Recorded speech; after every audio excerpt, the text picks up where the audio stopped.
Assalamualaikum warahmatullahi wabarakatuh. Waalaikumsalam. Selamat pagi, salam sejahtera untuk kita semua. Sahabat Bhinneka, jumpa kembali dengan Pusat Kajian Karakter dan Kebhinekaan Universitas Brawijaya dalam rangka kegiatan podcast rutin menyambut bulan pendidikan dan hari buruh dengan tema yang sangat menarik untuk kesempatan kali ini, yaitu soal lelah boleh, putus asa jangan. Spirit keimanan dalam menghadapi burnout. Bersama kami sudah hadir di pagi hari yang sangat membahagiakan ini.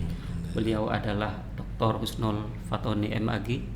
Selain sebagai dosen pengampu mata kuliah agama Islam, beliau juga adalah Ketua PPA Pusat Pembinaan Agama Universitas Brawijaya. Dan saya kira dengan latar belakang beliau ini sangat relevan untuk kemudian hari ini kita ajak beliau untuk berbincang santai mengenai fenomena yang sangat memprihatinkan, walaupun juga mungkin menarik dari sisi akademis, yaitu soal burnout. Oke. Assalamualaikum Ustadz, saya panggil Ustadz saja ini. Waalaikumsalam warahmatullahi wabarakatuh. Sehat nggih? Alhamdulillah. Matur nuwun sudah bersedia meluangkan waktu di hari libur. Semoga menjadi amal jariah, Ustadz. Amin. Baik, Ustadz, ini kan kalau kita lihat di sejumlah literatur ya, burnout ini kan didefinisikan sebagai kondisi seseorang yang mengalami kelelahan, baik secara fisik dan kemudian beranjak menjadi kelelahan mental bahkan emosional yang kemudian bisa berujung pada tindakan-tindakan destruktif. Misalnya putus asa, kemudian sampai ke bahkan ini naudzubillah tindakan-tindakan bunuh diri. Ini saya kira fenomena yang menarik tapi sekaligus memprihatinkan.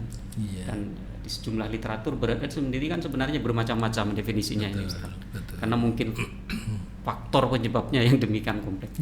Nah, kalau kita kaitkan dengan kajian agama, sebenarnya dalam agama sendiri fenomena burnout ini dipahami seperti apa, Ustaz? Baik, terima kasih. Bismillahirrahmanirrahim. Assalamualaikum warahmatullahi wabarakatuh.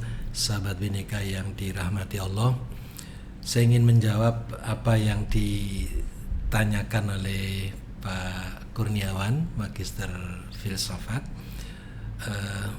Sebenarnya burnout itu kondisi kelelahan fisik dan mental termasuk emosional yang terjadi akibat adanya tekanan, bisa stres yang berkepanjangan terutama dalam lingkungan kerja. Kalau mahasiswa ya dalam lingkungan kampus, kalau masyarakat pekerja ya dalam lingkungan kerjaan. Dan burnout ini juga tidak lepas dari kondisi para siswa sekarang yang terbebani tugas-tugas yang cukup padat, mahasiswa juga begitu, sehingga rawan sekali terjadi yang namanya burnout. Nah, di tengah tekanan hidup modern yang semakin kompleks, menghadirkan spirit keimanan untuk bisa menjadi salah satu solusi itu niscaya, karena bagaimanapun iman itu harus selalu bersanding baik dalam kondisi lapang maupun dalam kondisi lelah, gitu ya. Kita sadar kok bahwa kelelahan itu sunatullah, karena itu boleh-boleh saja. Yang tidak boleh itu kalau putus asa, itu yang tidak boleh. Nah, untuk itu kita sudah dibimbing oleh Allah dalam dua surat, Az-Zumar 53 dan surat Yusuf 87. Kedua surat ini melarang putus asa. Dengan kata lain, jangan sampai semua sebab yang menjadikan seseorang putus asa itu dominan. Karena itu harus diminimalisir dengan revitalisasi iman. Nah, oleh karena itu iman itu tidak bisa hanya dipahami sebagai aksesoris, misalnya sekedar definitif terminologis, itu nggak bisa. Iman itu harus didalami sampai ke akarnya sehingga betul-betul jadi spirit. untuk menghadapi burnout itu. Nah, Pak Iwan, saya prihatin dengan berbagai temuan ya, data-data real, misalnya dari Pusat Informasi Kriminal Nasional ya, Pusiknas gitu ya, Bareskrim Polri, mensinyalir bahwa sepanjang Januari hingga Agustus 2024 tercatat 849 kasus bunuh diri di Indonesia. Dari jumlah tersebut 9% atau sekitar 75 kasus melibatkan individu yang usia produktif antara 17 tahun sampai 25 tahun. Nah, dan yang paling miris adalah sebagian besar merupakan mahasiswa. Nah, karena itu kita punya tanggung jawab moral sebagai pendidik yang melayani para mahasiswa, amanat dari para orang tua untuk bisa mengantisipasi agar burnout ini tidak sampai terjadi. Karena itu kita perlu mencari faktor-faktor penyebab. Ini harus kita ketahui bersama. Banyak faktor yang berkontribusi terhadap tingginya angka bunuh diri di kalangan mahasiswa. Saya mencatat ada 4 faktor penyebab. Pertama, tekanan akademik ya. Beban tugas satu belum selesai sudah muncul tugas-tugas lain, kemudian ujian dan tuntutan untuk meraih prestasi akademik tinggi, ini dapat menyebabkan stres berlebihan ya. Karena itu sebagai dosen ya harus mempertimbangkan kemampuan mahasiswa itu ada batas. Allah saja tidak memberi beban kecuali sesuai kemampuannya kan, la yukallifullahu nafsan illa wus'aha. Faktor penyebab kedua adalah ekspektasi keluarga. Harapan orang tua yang tinggi termasuk harapan masyarakat terhadap keberhasilan akademik seorang anak dapat menambah tekanan psikologi. Misalnya di daerah bisa kuliah di perguruan tinggi negeri, orang tuanya mengharap cepat lulus. Masyarakat yang kekurangan insan akademisi di daerahnya diharapkan cepat selesai, segera mengabdi di desanya gitu ya. Apalagi desa tertinggal gitu ya. Nah, ini yang kemudian ikut membebani mahasiswa sehingga ya burnout terjadi. Gitu ya. Yang ketiga, kurang dukungan sosial. Jadi munculnya kesepian dan isolasi sosial dapat memperburuk kondisi mental mahasiswa. Karena itu sharing, kolaborasi, kemudian care, itu 3 hal yang harus selalu ada dalam nuansa kehidupan akademik seorang mahasiswa. Kita mesti care dengan sesama mahasiswa. Kita mesti sharing, kita mesti kolaborasi. Sehingga apa?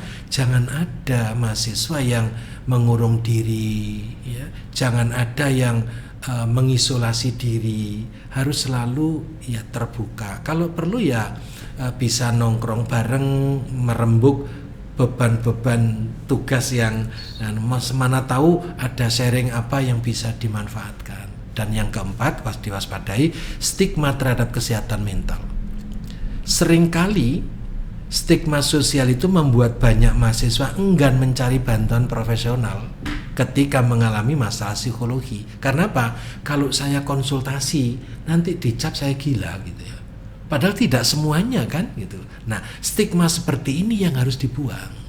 Kita harus jujur, daripada memendam penderitaan yang lama, mending sakit sedikit tapi untuk selesai daripada sungkan tetapi membawa beban berkepanjangan.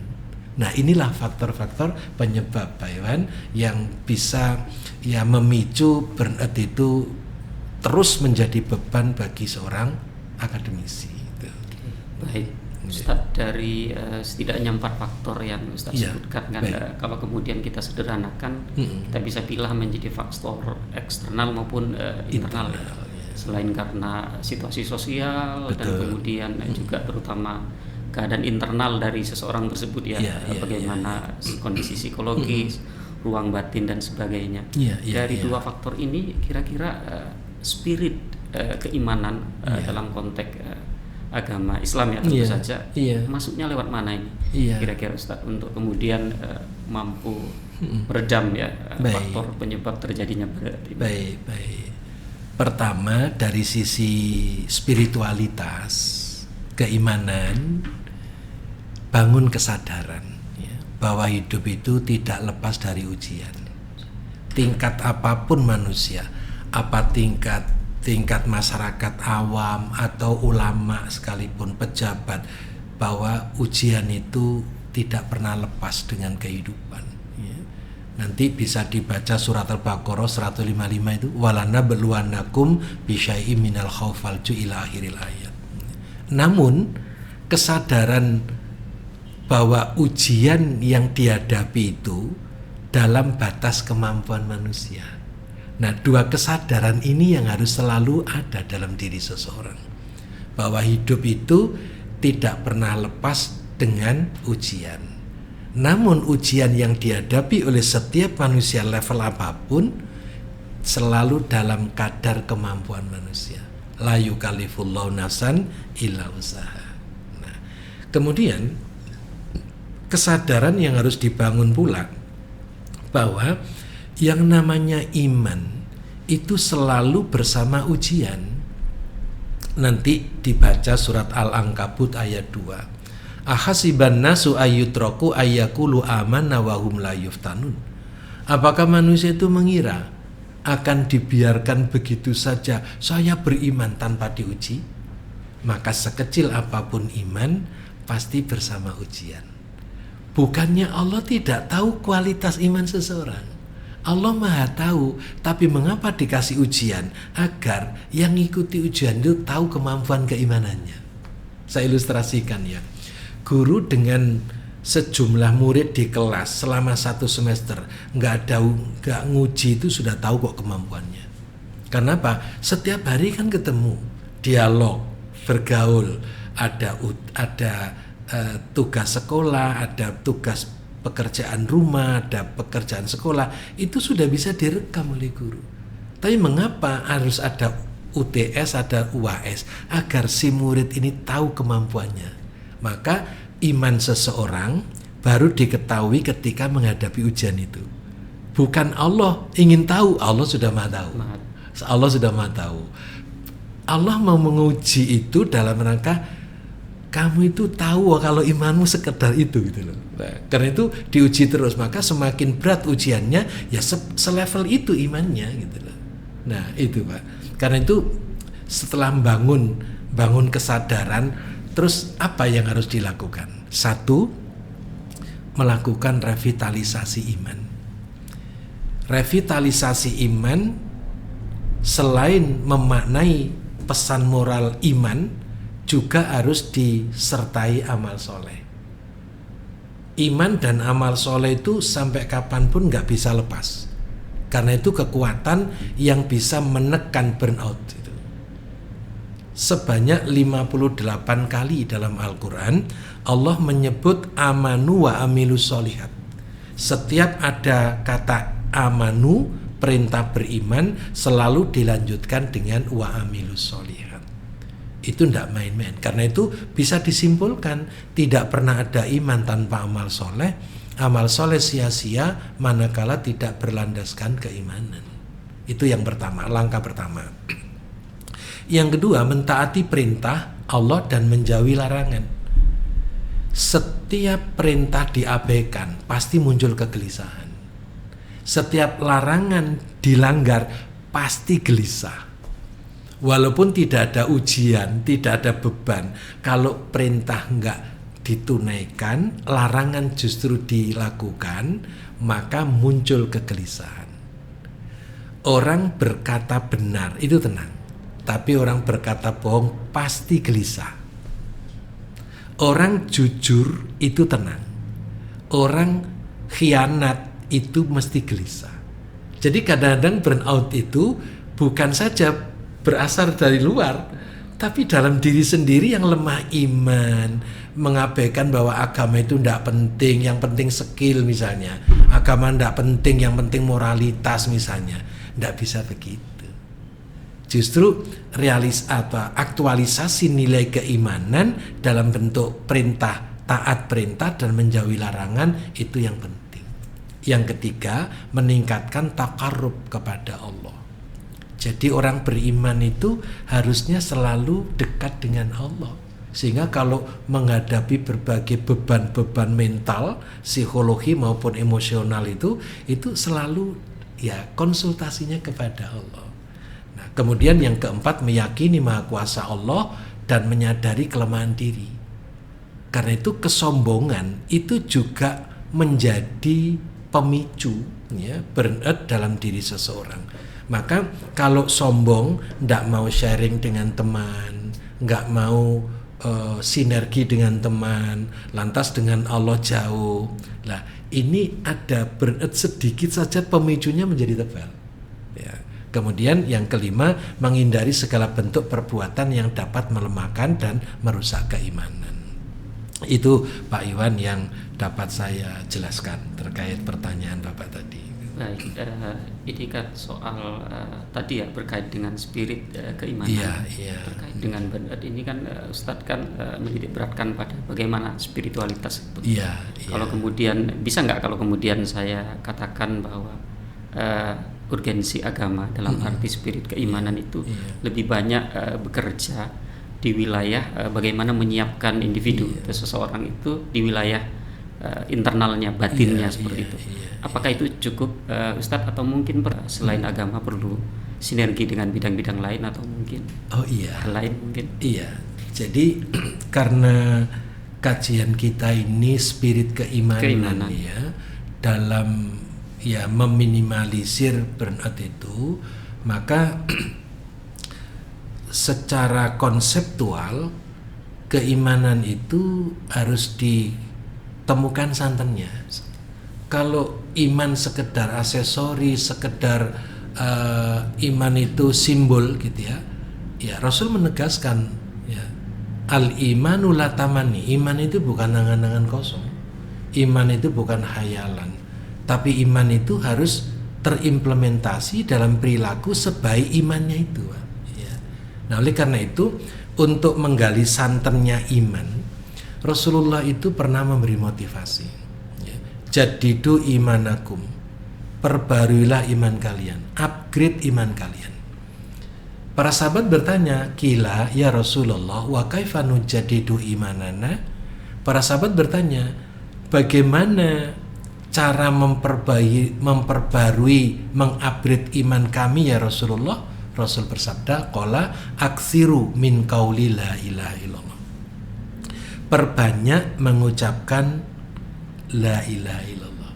Nah, pertanyaan kita, apakah secara otomatis memperbanyak kalimat la ilaha illallah lantas imannya terupgrade secara signifikan? Di saat kita menyaksikan banyak orang yang mengucapkan kalimat la ilaha illallah, kemusyrikan jalan terus, maksiat jalan terus, korupsi juga jalan terus. Saya husnudzon loh. Koruptor itu juga mengucapkan kalimat la ilaha illallah ya. Husnudzon saya itu ya. Nah, jadi orang-orang penjudi itu juga la ilaha illallah loh, Pak. Tapi kenapa masih begitu? Berarti imannya tidak terupgrade, hanya sekedar mengucapkan la ilaha illallah. Maka secara konseptual kita perlu melakukan rekonstruksi pemahaman tentang iman sehingga menjadi spirit dalam menghadapi burnout ya. Sehingga iman bukan sekedar khayalan, bukan sekedar aksesoris, bukan sekedar simbolik. Nah, saya sampaikan kalimat la ilaha illallah itu kalau dijabarkan minimal ada 5 kata kunci. Pertama, Allah sendiri yang nyebut. Kalimat la ilaha illallah itu disebut kalimatul wahdah. Kalimatul wahdah. Kalimat satu yang menjadi misi seragam para nabi dan rasul. Berarti apa? Kalimat ini memang kalimat yang jadi misi pembinaan keimanan yang dijalankan oleh Rasul kepada kaumnya. Sepanjang Rasul itu mengajarkan kalimatul wahdah. Yang kedua, kalimat thayyibah. Allah sendiri yang menyatakan dalam surat Ibrahim ayat 24-25, alam taro kaifa daraballahu masalan kalimatan thayyibatan. Tidakkah kamu perhatikan bagaimana Allah membuat perumpamaan kalimat yang baik seperti pohon yang baik. Pohon yang baik itu diberi 3 indikator oleh Allah.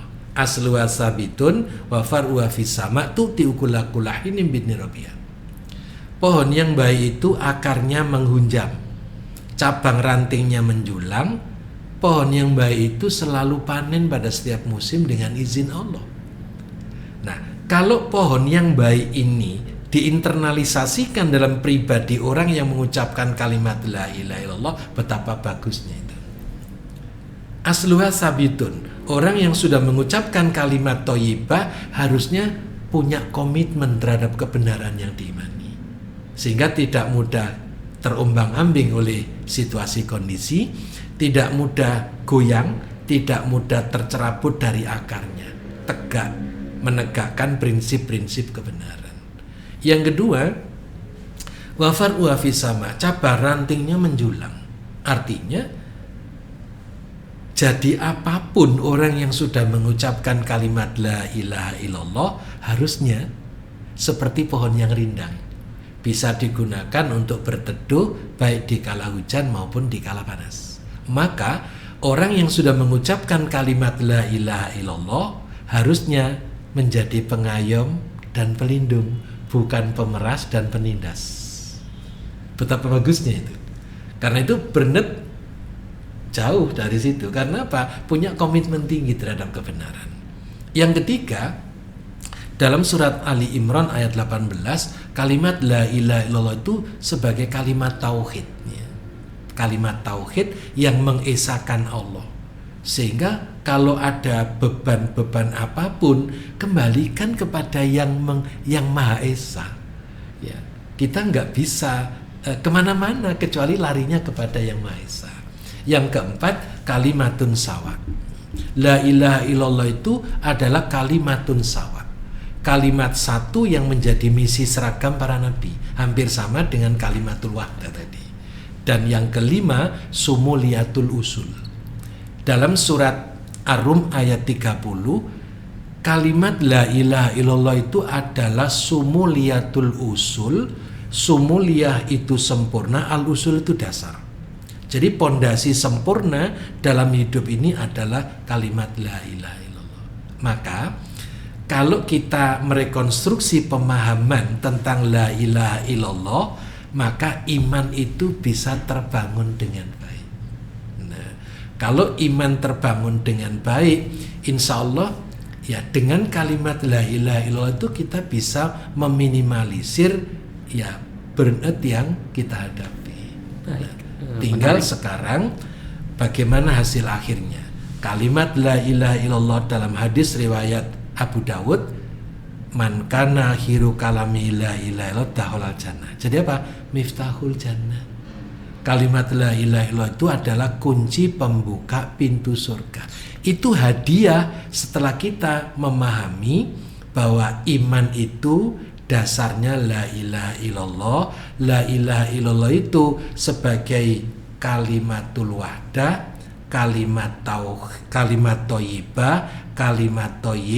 kalimat tauhid, kalimatun sawa, dan sumuliyatul usul. Saya kira itu rekonstruksi pemahaman yang harus kita menarik ini Ustadz. Saya garis bawahi ya kata kuncinya rekonstruksi pemahaman tentang iman. Artinya kan iman tidak bisa kita pahami dalam pengertian kata benda ya, kata pasif, tapi kata kerja, sesuatu yang harus terus kita upgrade. Berarti spirit keimanan selain katakanlah bisa menjadi obat ya Ustadz untuk menghadapi burnout, juga sekaligus bisa menjadi ukuran sebenarnya kesiapan mental atau kondisi internal seseorang.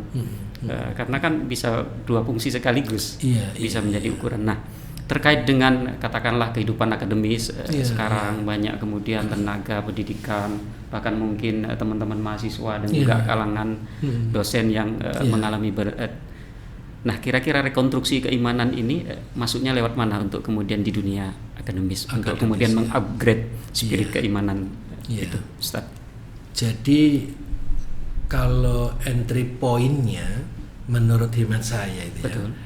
agar iman itu bisa menyatu dalam kehidupan kita untuk bisa tahan bantingan ketika menghadapi berbagai macam cobaan, kita mengikuti saja pola Allah di dalam mendidik para nabinya.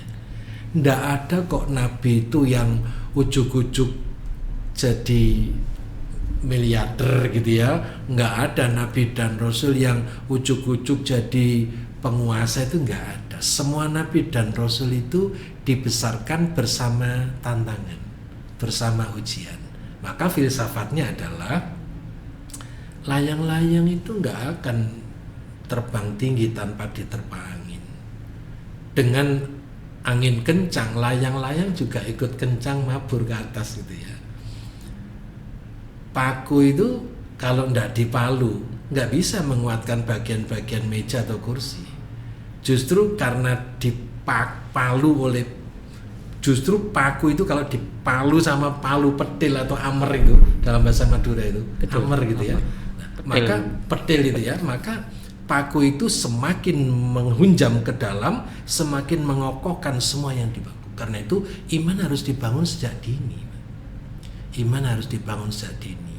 Dan semua fenomena yang kita hadapi itu harus memantik iman kita.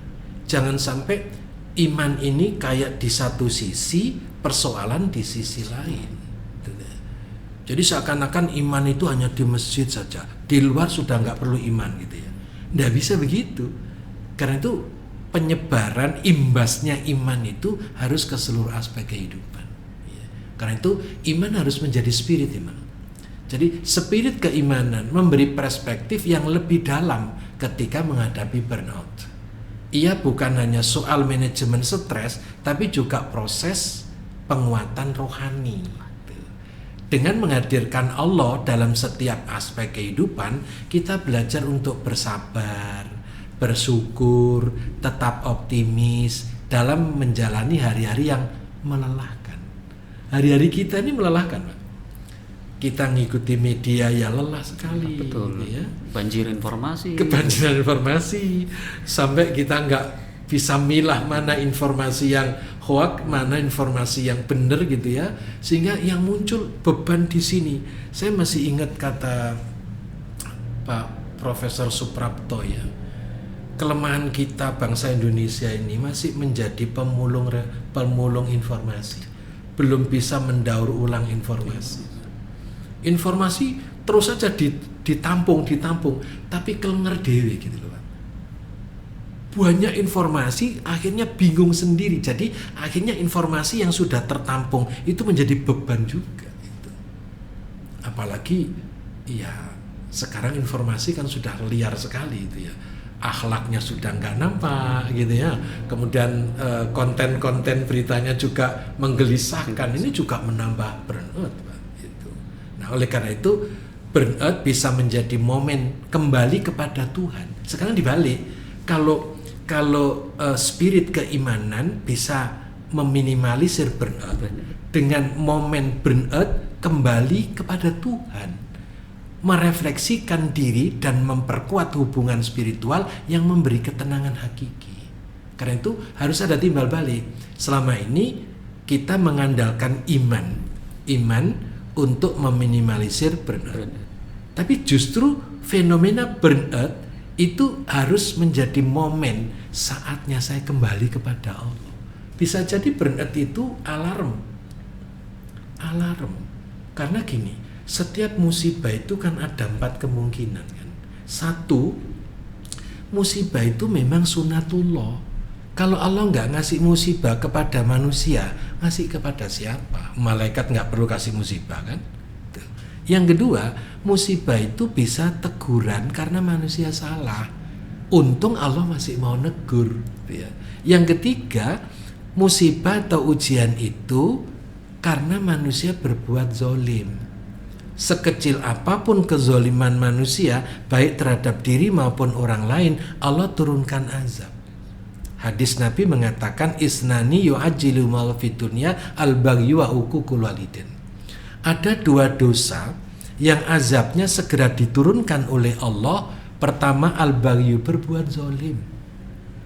Yang kedua, wa uququl walidin, durhaka kepada kedua orang tua.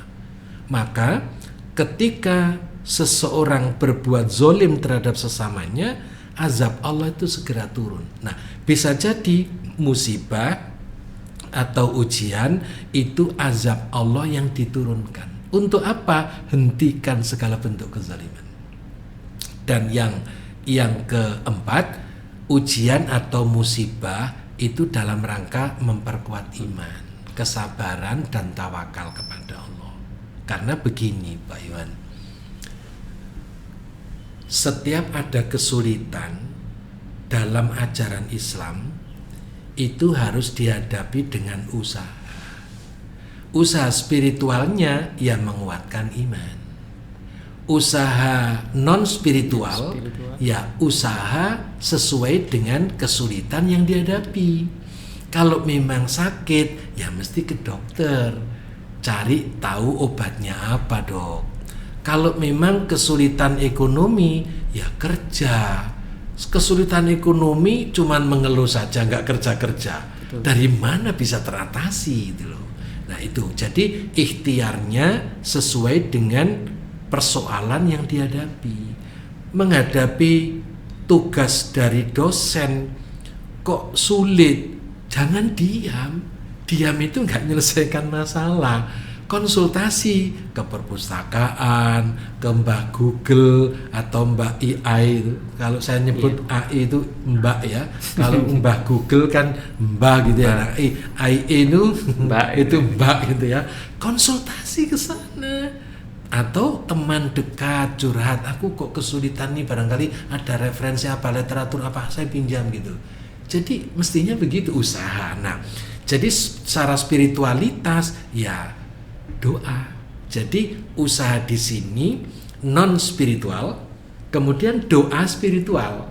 Jadi digabung. Nah, ketika usaha, kemudian doa sudah selesai, tinggal tawakal kepada Allah.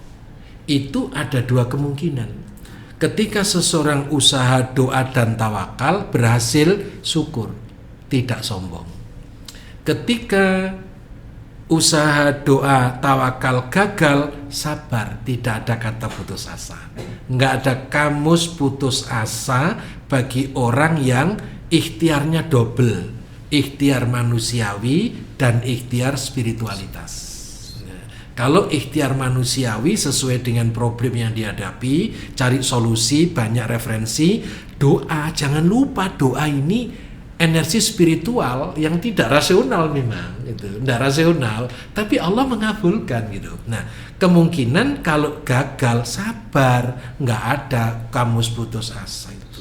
Nah, kalau sudah sabar, kata Dr. Yusuf Qaradawi, sabar itu prinsip dalam hidup. Ketika apa? Ketika usaha, doa, tawakalnya gagal, maka muncul sabar.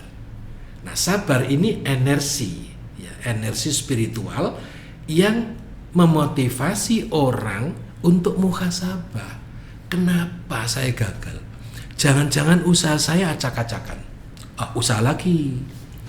Usaha, doa, tawakal gagal lagi. Kenapa? Wong usaha saya sudah maksimal, mungkin doa saya setengah hati. Doa lagi serius. Ternyata setelah tawakal sih gagal. Berarti tawakal saya tidak fokus kepada Allah, masih mengharap orang lain. Nah, maka kata almarhum Buya Hamka, orang itu kalau usaha, doa, tawakal kok gagal terus, dia bermental tupai. Karena usaha lagi. Kan tupai itu dalam pepatahnya, sepandai-pandai tupai melompat pasti jatuh. Kan? Tapi kan lompat lagi. Nggak ada kan cerita tupai jatuh terus stroke begitu? Nggak ada lah. Masa ada berita begitu? Nah, yang kalau jatuh stroke itu hanya tape. Beda dikit toh, tupai sama tape. Beda dikit. Beda. Tape itu begitu jatuh maplek penyet, apalagi terus dilindas bulldozer. Ya kan? Nah, jangan punya mental seperti tape, milikilah mental tupai. Dalam perspektif positifnya, mental tupai itu jatuh biasa untuk kemudian bangun lagi. Nah, pintu-pintu inilah yang harus kita bangun, Pak. Dan ini harus terus didialogkan, harus selalu ada pendampingan, harus sharing, dan harus selalu terbuka, jangan tertutup.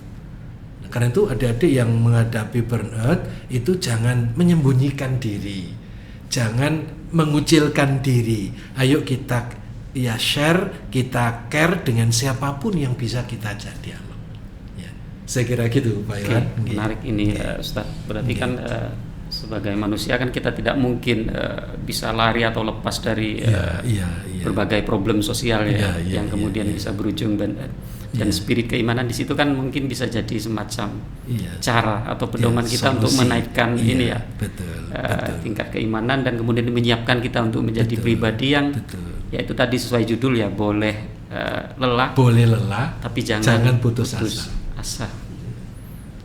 Ya, ini menarik sekali, Ustadz. Mungkin ada semacam catatan penutup atau simpulan yang bisa Ustadz berikan. Iya, jadi catatan akhir saya bahwa burnout itu termasuk bagian dari sunatullah yang tidak bisa kita musuhi, juga tidak bisa kita tolak, tapi harus kita siasati, harus kita sikapi, dan harus kita respon. Jadi sikap kita dalam menghadapi burnout itu jangan reaktif, tapi responsif. Kalau reaktif malah kehilangan kendali. Ujungnya cari jalan pintas, bunuh diri. Itu yang reaktif. Kalau responsif, renung. Kenapa ya saya kok mengalami seperti ini? Sementara teman-teman saya sama-sama punya beban, kok enjoy saja. Terbukalah untuk dialog dengan teman yang memiliki kekuatan batin. Demikian pula, kenapa saya sudah berikhtiar, kok nasib saya seperti ini? Seringkali kan terus nyalakan nasib. Padahal ikhtiarnya benar menurut dia, belum benar menurut Allah kan. Karena itu harus terus digali itu. Makanya satu kata kunci, responsif. Respon menghadapi burnout itu. Nah, maka iman harus ditoto. Bisa jadi saya katakan burnout itu bisa jadi alarm untuk membawa kita kembali kepada spirit keimanan. Kembalilah kepada Allah. Kan endingnya kan innalillahi wa inna ilaihi rajiun kan. Semua kita ini yang bersama kita pula asalnya dari Allah, yang akhirnya akan kembali kepada Allah. Lah, sebelum kita berakhir kepada Allah, finish dalam hidup ini, ya semua urusan kembalikan kepada Allah. Namun tetap ikhtiar secara manusiawi harus dilakukan. Ikhtiar sesuai dengan menyelesaikan problem item per item harus. Namun jangan lupa spiritualitasnya harus dilibatkan. Saya kira gitu. Baik, menarik sekali sebenarnya ini Ustadz. Cuman kita tiba di penghujung waktu. Mungkin bisa dilanjut di kesempatan podcast berikutnya, karena sampai detik ini saya masih terngiang-ngiang dengan kata kunci Ustadz tadi. Kita harus merekonstruksi iman kita, pemahaman keimanan kita, karena itu bisa kemudian menjadi spirit yang akan kita perlukan terutama menghadapi burnout.